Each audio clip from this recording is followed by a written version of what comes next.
Hola amigos, ¿qué tal? ¿Cómo están? Bienvenidos a un programa más de Tesoro Eterno. Hoy estudiaremos los débiles en la fe, en Romanos 14. ¿Acaso lo que usted está comiendo es bueno para usted? ¿Acaso lo que escucha vivifica a Cristo? ¿Qué significa vivir o morir por Él? Descubrámoslo hoy en este programa y tendremos un invitado de todo especial, el doctor Benjamín Rojas. Así que, ¡vamos!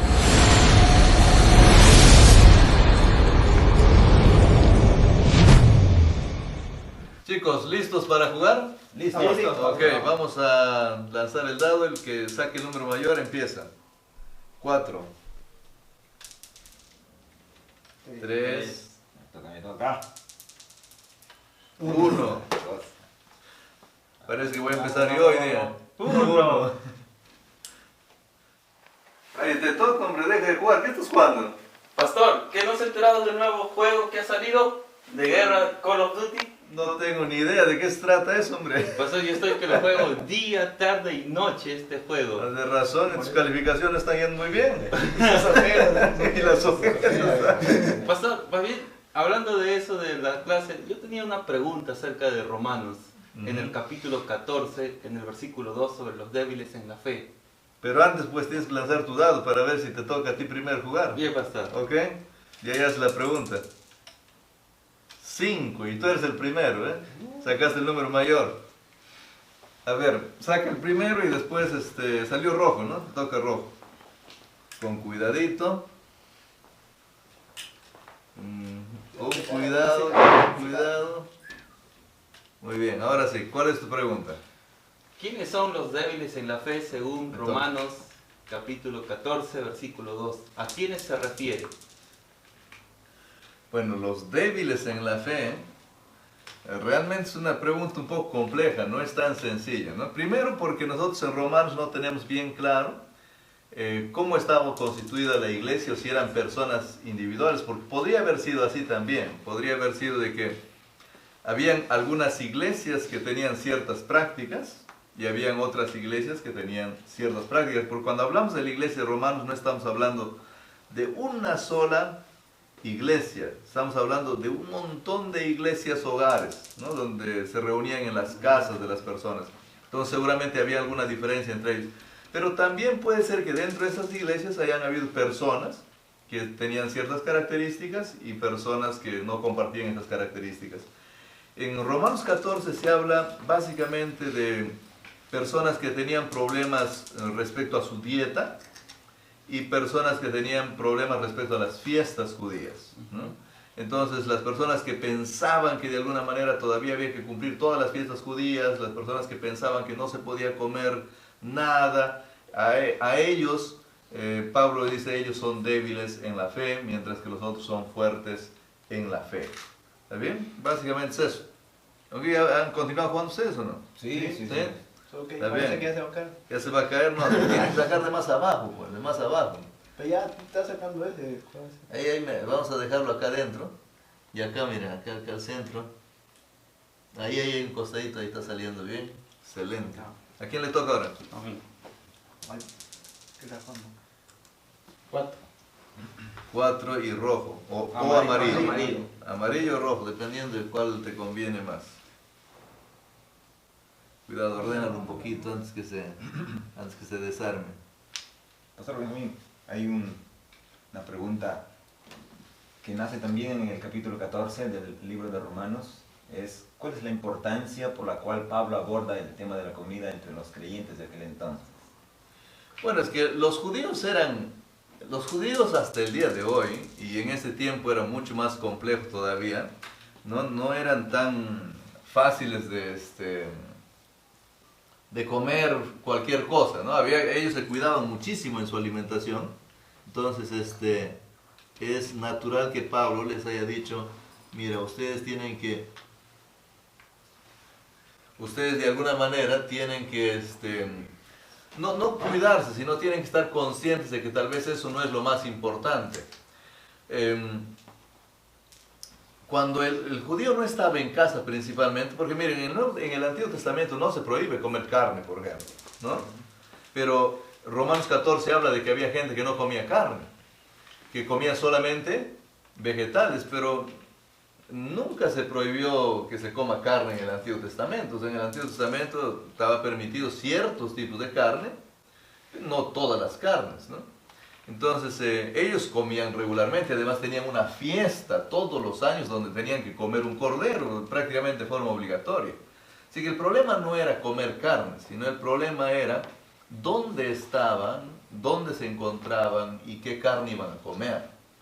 Para que ustedes tengan una idea más o menos, tal vez puede servir la ilustración lo que pasó el profeta Daniel. Miren, cuando Daniel estaba en su casa en Jerusalén, el sistema de vida era un poco diferente para él, pero cuando va ahora a Babilonia, él toma una decisión con sus amigos. Dice, nosotros no vamos a comer de la mesa del rey, no nos vamos a servir de estos manjares, no vamos a hacer nada de esto. No come prácticamente nada de lo que come el rey. ¿Pero por qué? ¿Estaba prohibido? ¿Dónde decía, quién le había enseñado a él que tenía que comer solo vegetales? El problema no era ese, el problema de Daniel era que, el problema de cualquier judío era que cuando tú estabas en otro lugar, posiblemente la carnicería no había preparado bien el animal para poder comerlo, porque si lo mataban y no le dejaban desangrar completamente, entonces el judío ya no lo podía comer, porque para que el judío lo coma tenía que estar totalmente desangrado, o sea, no debía de quedar nada de la sangre. Hasta hoy en día, las carnicerías especialmente preparadas para vender a carne para algunos sectores judíos, desangran toda la carne. Entonces tú vas a ver ahí el cordero, no medio rojo como lo vemos nosotros, sino blanco, ¿no? Pero es importante para ellos que no esté de esa manera contaminado. Ahora el otro problema era que hay veces esta carne había sido orada, había sido dedicada a los ídolos, había sido dedicada a otros dioses, y entonces ellos decían, bueno, nosotros no podemos comer esta carne porque realmente esto de acá no ha sido ofrecido a Dios. Entonces ellos tenían este problema, tenían un problema serio porque pensaban que tal vez al comer esto se iban a contaminar, ¿no? Pero el Señor Jesús había dicho, y Pablo lo dijo muchas veces también, en realidad ese tipo de cosas no te contaminan. Lo que realmente te contaminan son los malos pensamientos, las malas cosas que están en nuestra vida. Y no significa que podemos comer de todo, porque Pablo no está hablando de comer de todo. Pablo está hablando de lo que los judíos sabían que había que comer y que no había que comer, ¿no? Bueno, me toca, creo a mí. El amarillo, ¿no? A ver, vamos a ver si sale. Uy, ya estamos. Está en peligro, está en peligro. Está en peligro. Ahora sí ya está en peligro, ¿eh? Acá está. Acá está el secreto. Bueno. Yo tengo una curiosidad, una anécdota que me pasó. Ya, el amarillo, ¿no? Ahora sí se cae, ¿eh? Sí, ya, creo que vamos a reiniciar, ¿no? No. Pero tendrías que sacar algún otro amarillo, porque ese de ahí sí se cae. Ese de ahí puede salir. Ajá. ¿Cuál es el problema que tienes? ¿Qué te pasó? Yo soy vegetariano, a mí me gusta comer bastantes verduras. Y crudas. Casi siempre estoy comiendo verduras. Y ahora para la grabación ya traes tu zanahoria. Mi zanahoria. Y no, lo curioso es que un hermano de iglesia, yo estaba predicando sobre el régimen pro salud, ¿no? Que debemos comer comida vegana o ovo lacto vegetariano. Pero un hermano se levantó en pleno sermón y dijo, pero hermano, aquí en Romanos 14 dice que no se debe juzgar ni en comida ni en bebida. Y también dice que los débiles en la fe son los que comen verduras y que los otros comen carne. Entonces me dijo de que ese era un sustento para decir de que no podemos estar recomendando a todo el mundo ser vegetariano. No sé si eso es cierto. Bueno, no creo que tenga absoluta razón en ese sentido. Lo que yo creo es que él tiene razón en el sentido de que no hay que juzgar a la gente. Porque cuando uno predica un tema como ese, por ejemplo, no tendría que salir al frente a juzgarlos y decir que el que está comiendo carne está haciendo una cosa terriblemente mala o Dios no lo va a llevar al reino de los cielos.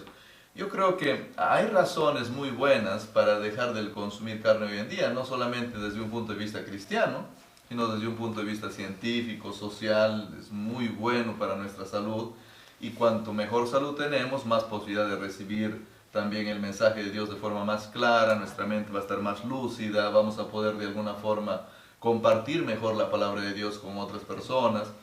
Entonces yo creo que hay muchas otras razones, pero creo que nosotros tenemos que tener un poco de cuidado en ver qué es lo que la Biblia realmente nos pide. La Biblia, cuando inicia en Génesis, dice que Dios nunca planificó para el ser humano el consumo de la carne, pero que el consumo de la carne Dios lo permitió luego de que el ser humano vivió una experiencia mala al alejarse de Él y tratar de hacer las cosas en contra de su voluntad. Y entonces quedaron sin alimentos, quedaron sin nada luego del diluvio, y Dios dice, ok, bueno, pues vamos a permitirles a ustedes a comer algo de carne. Y entonces ellos comienzan un consumo que no es para bien, sino que es algo que les hace daño. Entonces Dios nunca estuvo siempre promoviendo el consumo de carne, más bien Dios lo que hizo es decirnos, miren, en una situación extrema ustedes podrían comer carne, pero traten de no hacerlo.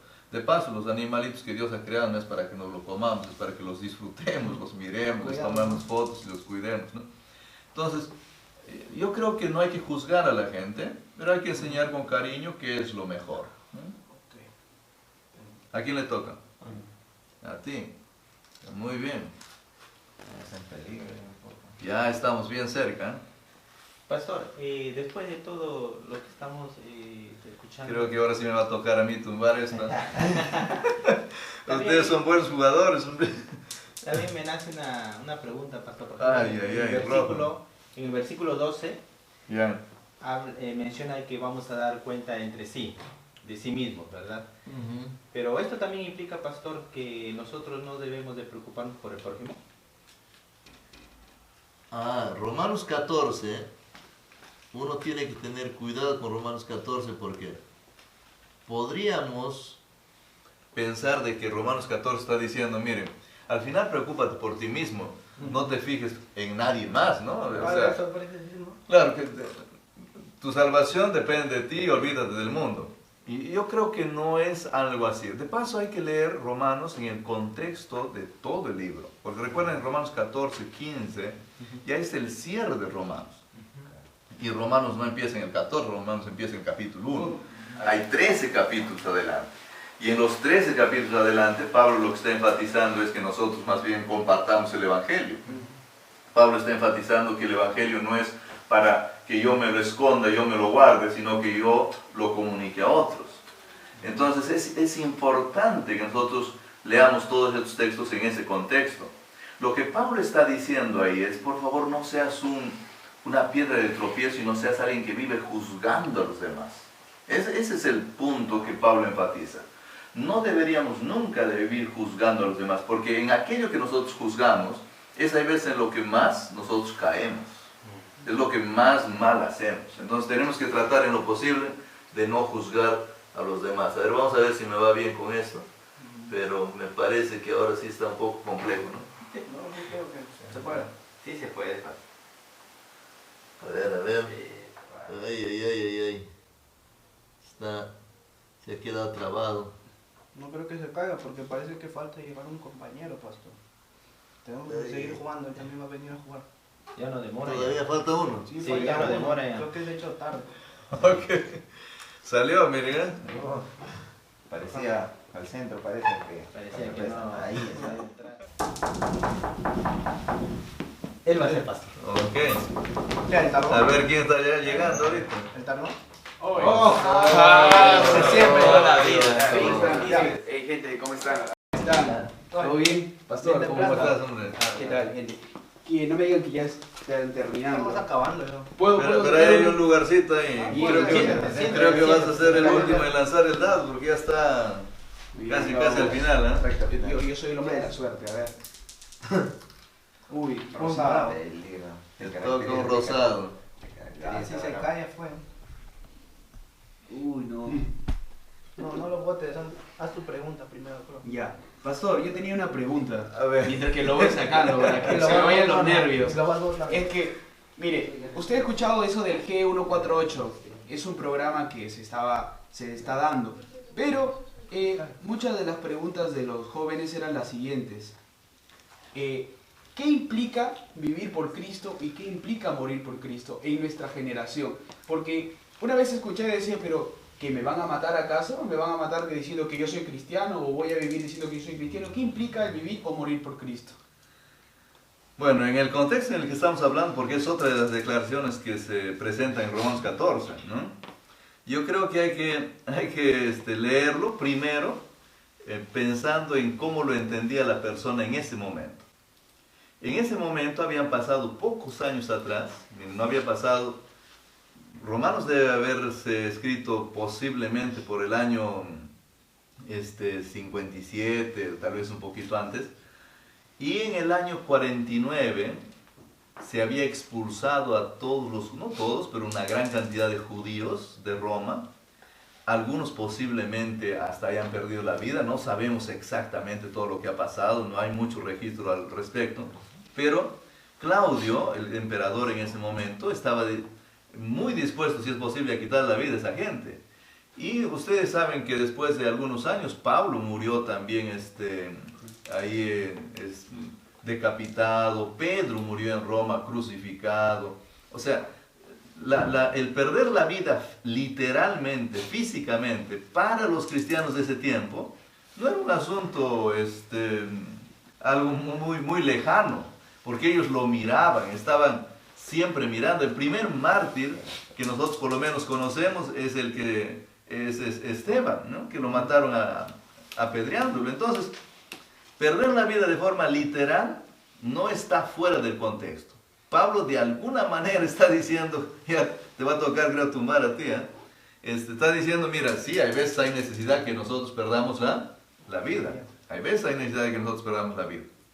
Entonces, pero trayendo eso a nuestra realidad actual, es importante también entender de que nosotros capaz ahora no estamos en peligro de morir así, tal vez por ahora, porque puede llegar el momento en el que el cristiano tenga que morir, y en muchos lugares del mundo todavía existe ese peligro. Hay lugares donde hay cristianos que por su fe tienen que pasar cárcel y en algunos casos tienen que morir, ¿no? Entonces,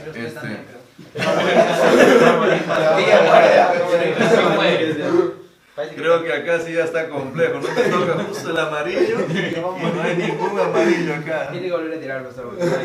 No, es que estos no juegan, pues. Claro, de arriba no puede. Pero de acá no hay ninguno que salga. Ya no hay ninguno, y acá si saco uno se cae todo. Pero por fe, Pero miren, lo cierto es que nosotros tenemos que de alguna manera estar conscientes que puede llegar el día en el que sí tengamos que entregar nuestra vida de forma literal, pero por ahora nosotros necesitamos entregar nuestra vida en el sentido de que tenemos que, si es posible, negarnos a nosotros mismos, negar nuestra existencia, negar nuestros deseos, y someter todo lo que somos para servirle a Dios. Eso es lo que Dios quiere y siempre ha querido. Entonces tratemos en lo posible de hacer eso, porque creo que es lo más importante, ¿no? Y ahora creo que vamos a sacar, porque me tocó amarillo y creo que ya significa que esto se tiene que terminar, ¿no? No, no va a caer. Se cae. Se va a caer. Se sostiene. Puede sostenerse todavía, pero está difícil que se sostenga, ¿no? Creo que ya acabó. Bueno, así va terminando este momento, pero yo les agradezco mucho por venir y de paso quisiera acabar este momento diciéndole a los amigos que nos miran que la palabra de Dios tiene mensajes muy bonitos. Existen indicaciones para que vivamos mejor. Romanos 14 es una de esas secciones. Ahí tú encuentras un mensaje que dice, por favor, no juzgues a los demás. No juzgues porque posiblemente en aquello que tú estás juzgando, también tú estás cayendo. Si hacemos eso, vamos a poder vivir en un ambiente más de armonía, vamos a poder tener mejores amigos, vamos a crecer nosotros y ayudar a los otros que puedan crecer también. Entonces, lee la palabra de Dios, dedica un tiempo cada día a leer la palabra de Dios. Tesoro Eterno está aquí justamente para motivarte a hacerlo y para mostrarte que hay mensajes hermosos en la palabra del Señor. Dios te bendiga muchísimo. No te olvides de dar like a este canal. No te olvides de hacer un clic en la campanita para que recibas la notificación cada vez que pongamos un nuevo video en este lugar. Dios te bendiga.